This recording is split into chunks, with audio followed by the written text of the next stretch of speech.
제9장. 예수께서 길을 가실 때에 날 때부터 맹인된 사람을 보신지라. 제자들이 물어 이르되, 랍비여, 이 사람이 맹인으로 난 것이 누구의 죄로 인함이니이까? 자기니이까 그의 부모니이까? 이 사람이나 그 부모의 죄로 인한 것이 아니라 그에게서 하나님이 하시는 일을 나타내고자 하심이라. 때가 아직 낮음에 나를 보내신 이의 일을 우리가 하여야 하리라. 밤이 오리니 그때는 아무도 일할 수 없느니라. 내가 세상에 있는 동안에는 세상의 빛이로라. 이 말씀을 하시고 땅에 침을 뱉어 진흙을 이겨 그의 눈에 바르시고, 실로암 못에 가서 씻으라. 실로암은 번역하면 보냄을 받았다는 뜻이라. 이에 가서 씻고 밝은 눈으로 왔더라. 이웃 사람들과 전에 그가 거린인 것을 보았던 사람들이 이르되, 이는 앉아서 구걸하던 자가 아니냐? 그 사람이라. 아니라 그와 비슷하다. 내가 그라. 그러면 내 눈이 어떻게 떠졌느냐? 예수라 하는 그 사람이 진흙을 이겨 내 눈에 바르고 나더러 실로암에 가서 씻으라 하기에 가서 씻었더니 보게 되었노라. 그가 어디 있느냐? 알지 못하노라. 안녕하십니까, 큰수교회 가족 여러분. 3월 3일 큰수 매일 말씀 시작하도록 하겠습니다. 오늘 본문은 요한복음 9장 1절부터 12절까지 말씀입니다. 참으로 유명한 말씀이죠. 여러분 실로암 찬양 다 아시죠? 오 주여 당신께 감사하리라. 실로암, 이 찬양 저도 군대에서 매우 많이 듣곤 했는데요. 그 찬양의 배우가 되는, 그 찬양의 모티브가 되는 본문입니다.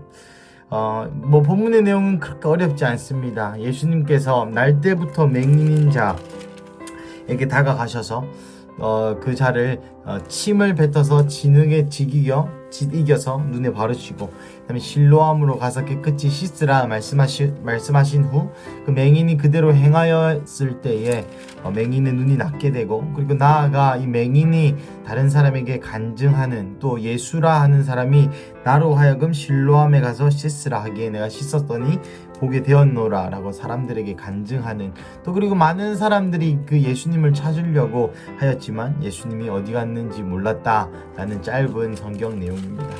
물론 이 성경의 어떤 내용의 흐름이 어렵다기보다는 오늘은 이 성경을 묵상하면서 제 마음 안에 있었던 그런 감동들에 대해서 몇 가지 나누고 말씀을 마칠까 합니다. 첫 번째, 맹인은 바로 날 때부터 맹인이 된 자라고 말하였습니다.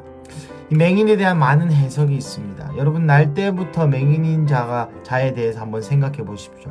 얼마나 눈을 뜨고 싶었을까요? 얼마나 보고 싶었을까요? 눈이 어려서부터 날 때부터 맹인, 몇 년 되었는지 나오진 않습니다. 아마도 예수님과 어느 정도 대화가 되는 걸 보아하니 성인 20살 이상 되는 어떤 남자 사람인 것 같습니다. 날 때부터 20년, 작게는 20년, 많게는 3, 4, 5, 60년 동안 한 번도 세상을 보지 못한, 아예 이제는 나는 맹인이구나 라는 그 정체성을 받아들이고 더 이상 그냥 맹인으로서 적응하면서 살아가는 그 한 남자의 인생을 여러분 보실 수 있습니다.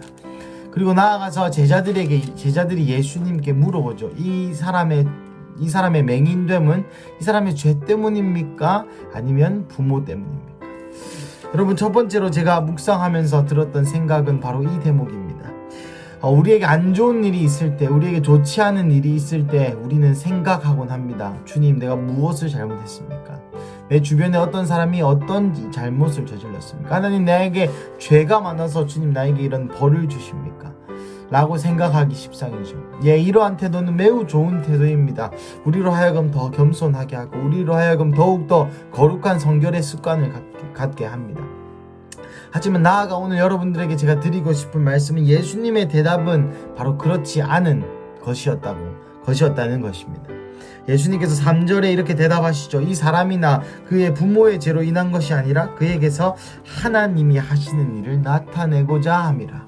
어떤 죄 때문에가 아니라 이 위기, 이 환난, 이 고통, 이 고난은 바로 예수님의 영광을 드러내기 위하여 내가 허락하는 것이다 라고 예수님이 말씀하셨다는 것이죠.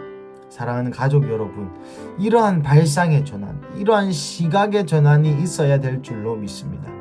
가끔 우리가 생각하죠. 잘 되는 것이 무엇입니까? 내가 원하는 직장에, 또 내가 기도한 것이 이루어지고, 또 내가 돈이 잘 벌리고, 그리고 또 많은 부를 누리고, 되게 이제 잘 되는 것이라고 생각한다면 우리가 십상 돈이랑 연결하기가 쉽습니다. 예, 맞습니다. 돈도 하나님 주시는 것이죠. 그것도 잘 되는 것입니다. 하지만 진정한 의미의 복은 무엇일까요? 우리에게 닥친 고난은 그러면 어떻게 해석되어야 하는 것일까요? 오늘 우리의 최고의 스승이신 예수님께서 이렇게 제자들에게 또한 가르침하고 계신 것이죠. 모든 세상의 고난이 단순히 죄로부터 온 것만은 아니다. 죄지었기 때문에 눈이 먼 것이 아니라 이것은 하나님의 영광을 드러내기 위하여 하나님이 하시는 일을 나타내고자 저 맹인이 맹인되었다라고 가르쳐 주시고 계십니다. 사랑하는 가족 여러분, 우리 삶 가운데, 우리 인생 가운데 고난이 있습니까? 괴로움이 있습니까?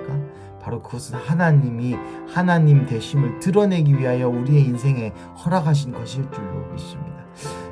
일전에 곡성의 한 수련원에 제가 방문했었는데요. 그때 그 수련 원장님이시자 또한 장로님이신 그분의 이야기가 굉장히 갑자기 생각이 났습니다. 어떤 이야기냐 하면 하나님께서 자기에게 사업을 하라고 말씀하셨답니다. 사업을 했습니다. 망했습니다. 또 사업을 또 하라고 말씀하셨답니다. 사업을 했습니다. 또 망했습니다. 또 사업을 하라고 말씀하셨다고 하십니다. 그리고 또 순종하여서 사업을 했습니다. 망했습니다. 이렇게 7번 망하고 7번째 사업에 성공했지만 결국에 그 7번 동안 많은 빚과 많은 시기와 또한 많은 가족의 질타와 많은 주변의 쓴소리들을 감내하면서까지 하나님의 말씀을 지켰던 이 장로님의 이야기와 또 오늘 이 맹인에 대하여 예수님이 가르쳐 주시는 이 시각이 저에게는 오버랩 되면서 우리에게 잘 되는 것만이, 우리가 잘 먹고 잘 사는 것만이 주님의 복은 아니겠구나. 우리가 주님께 순종하는 삶이야말로 하나님께서 우리에게 원하시는 삶이고, 또 우리의 모든 인생의 고난과 괴로움은 어떤 우리의 죄와 결부시켜서 많은 생각하지 말아야겠구나라는 발상의 전환이 저에게도 오게 되었습니다. 여러분 삶 가운데 고난이 있으십니까? 조금 더 기도해 보십시오. 그 고난을 통하여서 하나님이 영광 받으실 것입니다. 이 장로님처럼 결국 7번의 사업의 망함을 통하여서 마지막에 성공했다, 이런 성공 스토리가 아니라 그 7번의 사업이 망하게 됨을 통하여서 내가 하나님께 더 순종할 수 있고, 그 7번의 사업을 망하게 됨을 통하여서 나는 정말 사업에 수완이 없는 사람이거든, 내가 할 수 있는 건 아무것도 없구나를 경험하고 난 다음에야 하나님이 불을 부어주시는 것처럼, 그러한 고난이, 그러한 고통이, 그러한 위기가, 환난이 하나님이 우리로 하여금 더 겸손케 만드시고, 나아가 그 겸손한 그릇 위에 또 하나님의 영광을 부으시기 위한 과정일 줄로 생각하시기를 축복합니다. 둘째로 제 마음 가운데 있었던 감동은 바로 이것입니다. 예수님께서 동일하게 하신 말씀인데요. 4절, 때가 아직 낮임에 나를 보내신 이의 일을 우리가 하여야 하리라. 밤이 오리니 그때는 아무도 일할 수 없느니라. 이 구절에 대한 또 많은 해석이 있죠. 낮에만 일해야 되나, 이런 해석도 있고 마양하다는 해석이 있는데, 학자들 사이에서 가장 크게 존중받는 해석은 바로 예수님의 때에 관한 이야기입니다. 이 제 성경 주석 옆에는 이렇게 나와 있습니다. 예수님께서 이것을 말하실 당시에 예수님이 죽기 6개월 전이었다고 말씀하십니다.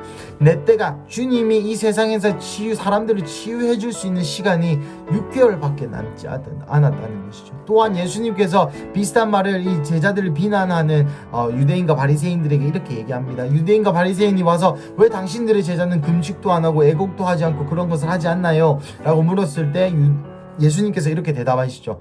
신랑을 뺏길 때가 오리니 그제야 금식할 것이다. 신랑이 우리와 함께 있는데 어이 아니 기뻐할꼬 라고 이렇게 말씀하시죠. 사랑하는 가족 여러분, 예수님이 일하신 때가 있습니다. 그 기회가 있다는 것이죠. 이것은 다양하게 해석될 수 있으나 제 마음 가운데는 이런 생각이 들었습니다. 때가 있다.